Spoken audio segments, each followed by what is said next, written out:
Hey guys, Blade Check 101 coming at you with another knife review. A very special knife this time around.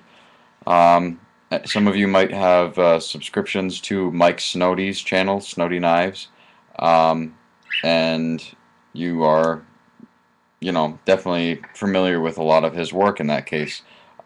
He's done collaborations with Benchmade, with Spyderco, with many other knife manufacturers, and he's a great guy. Um, just a very cool guy, and he does fantastic work. He's been doing a couple different lineups um, for essentially just bug out bags, just custom knives for production prices essentially. Cutting out the middleman, just selling the knives directly to us from his shop. A lot of the knives are kind of minimalist, but they're extremely well made. Everything that he would do to a custom knife, he's done to these. The only difference being, um, that he's able to sell it based on some of the materials and all that kind of stuff for a much lower price than he does a lot of his other customs. Um, so with that introduction, let me introduce to you the Menace Boss limited edition Snody knife. This is how the knife comes to me, to you, whatever. Um, this is how the knife gets to you. It has these lanyards on it, and I'm keeping them on strictly for the video. I have been wearing this knife around. I've just been tucking this one into my pants pocket, and this one it doesn't even go past my shirt, so I'm not too worried about it. But this is how the knife comes. Just so you guys know, Mike is doing another lineup of custom. It's the exact same thing. The only difference is coyote brown or coyote tan, whatever you call it, uh, handle wrap. This is paracord wrap. He's gutted it, wrapped it around twice, and then put a clear resin over it to basically make it waterproof. And it is just like really tough. You'd need to take a Dremel tool to saw this stuff off if you ever wanted to. It's really tough. It provides a great grip too, very grippy. Um, so yeah, these lanyards are again just 550 paracord, and he does a really cool diamond knot on both of them. This one's orange. I think I'm gonna keep this one. I might just cut it to like here, just because I do plan on using this knife in the outdoors. So doing that, I definitely want to be able to find the knife should I ever drop it. God forbid. Um, let's get the price out of the way. For what this is a very inexpensive, high value knife. Um, the base model that he was selling, just the knife itself, is I think it was $99 or $100. Um, and then beyond that, getting the Kydex sheath was 130, I think, and then getting the leather sheath was 140. And then you can buy it through PayPal. Definitely check out his site though, guys, and see if he's got any more of the coyote brown. This is the same color, I think, as the as what's going to be on the handles. So that gives you an idea. It looks really sharp, and it's a great overall EDC. And that's how I'm going to categorize this as an everyday carry slash camping slash maybe even tactical knife. Sorry about my bird. He is jealous. I don't know if you can hear that, but so let's take a look at the knife. I'm first actually going to show you the sheath. The sheath is just Kydex. It's really thick, sturdy Kydex. Now how it's attached is through a belt loop. Now the belt loop is of course very secure and everything. Um, it fits on I think inch and a half.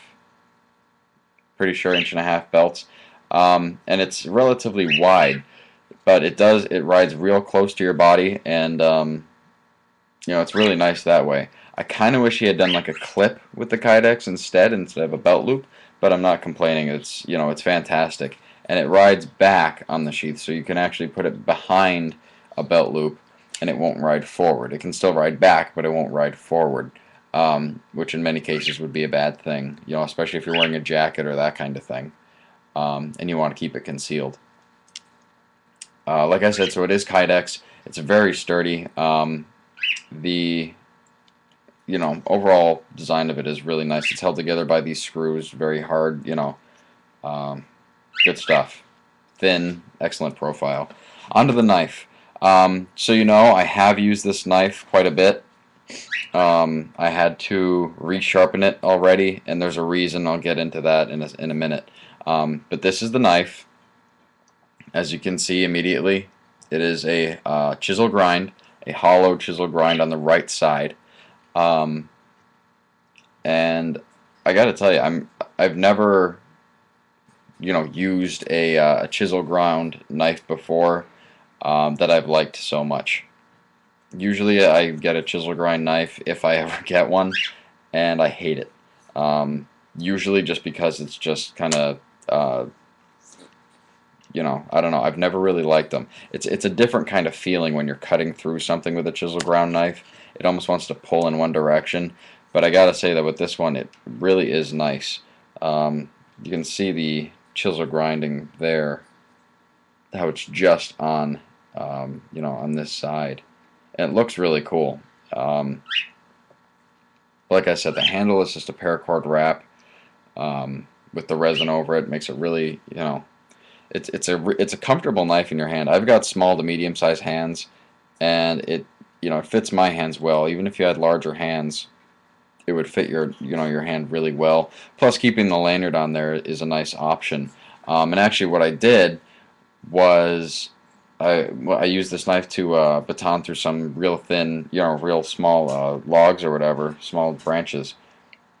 And I just choked down on it, but I kept the lanyard, so I just grab onto the lanyard and just pound my way through. And it worked out really well. I was very impressed. I did make one mistake. The blade steel on this, before I go any further, is 154 cm. So that's a really high quality, really good steel. And he heat treats it and everything. I put the Rockwell on this. I think he put it around 58 to 60. And I'd agree with that. It's really it's a good edge retention on your everyday kind of things, rope, cardboard, all that. I was helping my dad out with some landscaping, and he said, "Do you have a knife on you?" So I pulled this one out. It happened to be the one that I was carrying that day, not knowing what he was going to be using it for. So he ended up using it to cut open bags of landscaping rock, and he slid it right through all the rock, and he dinged up the edge quite a bit.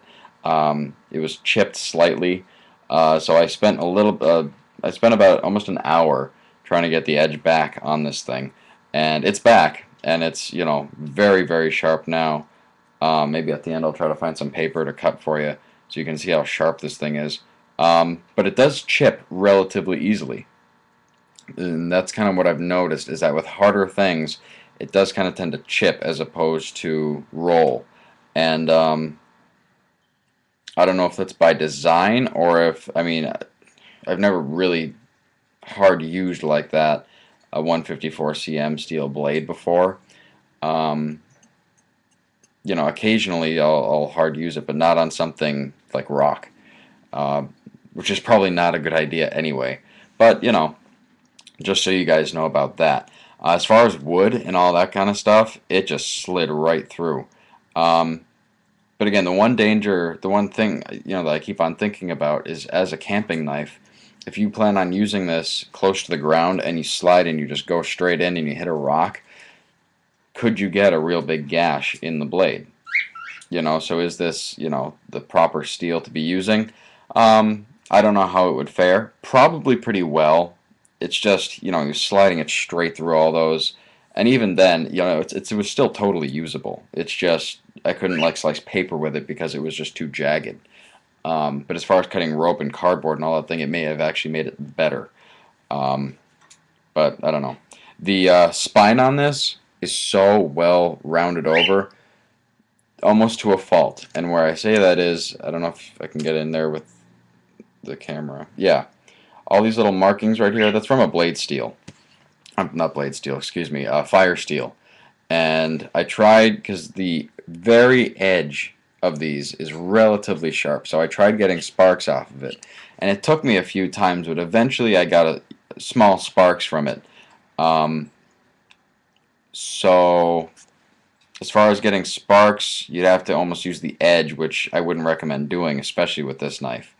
Um, but the rounded spine here is comfortable, and that's where, to me, it matters most with this. You can just pick up a piece of steel, and usually the fire steels come with, the little piece of metal that you strike with anyway. And if not, I'm sure you have something lying around you can use other than your knife. I just wanted to let you know that it is rounded over. It actually kind of would have been a nice idea if he had just kind of put a small bit of flattened area, maybe just up, past your thumb, where your thumb would rest, just to give a little bit more, striking ability with a fire steel. Other than that, though, I think this would serve very admirably as a camp knife. You can see all the scuffs and everything from sliding it through wood. I've been just making some spikes with it, some spears, putting it through basic bushcraft stuff, just doing notches and that kind of thing. And it did very, very well. In fact, the hollow ground blade in that case for a right-handed person was excellent. It just slid right through. The hollow grind actually made it just kind of curl and just flip off instead of, bunching. It just sent it right away. It was beautiful. Again, the grip is extremely comfortable, especially when you have your thumb back on the spine. But even in a hammer grip, it's really, really wonderful. As a tactical blade, I don't know. We don't have much of a choil, so as far as thrusting, I'm not sure how I'd feel about that, other than the fact that we have a lanyard, so we can actually, kind of do like this little number and keep our hand maybe from sliding forward a little bit better. And the fact that the paracord is actually it almost acts like jimping all throughout the handle. And I think that I haven't done any tests with it yet, but I think as far as sliding forward on the blade, you wouldn't have to worry too much. But again, that requires you to have a really solid grip on it too. So, you kind of got to weigh it. Quickly, before I run out of time, I want to talk about the finish on this, and it's really cool. I have no idea how he got the finish. I probably should have asked him at some point, but you can. But it's a really interesting finish. It's almost like I almost want to say like a spray paint finish. It's got all these like little beadies on it. It's not rough, but it's like it's almost textured. It's not a completely smooth finish, and I really like it. It hides the wear of scratches and all that very well. It's just really nice. And kind of speaking of that, here you can see the Snody logo right here. You have his money sign for the S, Snody Knives. And he just did a fantastic job with this. I'm very, very happy. And by the way, it does come with a certificate of authenticity and as a genuine Snody knife. I mean, like he says, his knives are money in the bank, and this knife is just money. It's awesome. I love it. And thank you, Mike, very, very much for getting me this. I love it. I will treasure this always. I'll use the hell out of it, but it'll be a treasure in my collection. So if you guys have any more questions, contact myself or Mike through his YouTube page or his email. And I hope you all have a great day. Thanks very much for watching.